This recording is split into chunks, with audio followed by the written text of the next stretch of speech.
శాస్త్ర సుందర సందేశం దివాకర్ల వెంకటావధాని వారిది. పఠనం తుమరాడి జగన్నాథ శాస్త్రి. హనుమ అశోకవనమును చూచుట. పృథ్వీతనయను వెదకుచు మారుతి సుప్తములగు పక్షుల మేల్కొల్పెను. ఎగిరెడి పక్షుల రెక్కల తాకిడి అవనిజములు కదులాడతొడగెను.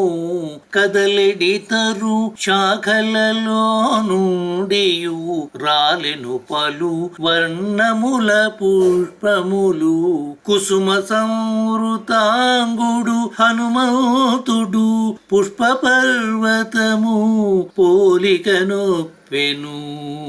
చిరుమూవల సింజితముల నేనుచు గాలికి కొమ్మలు కదలుచుండగా పూచిన కుసుమములు లేచి గురులు నందములై కనువిందు చేయగా కనక కాంతి నల్గడల చుమునొక అశోక వృక్షము హనుమంతుడు కని దానినెక్కి పుత్తడిగిరి కొనపై ఉదయించిన సూర్యుని వలె మెరసెను.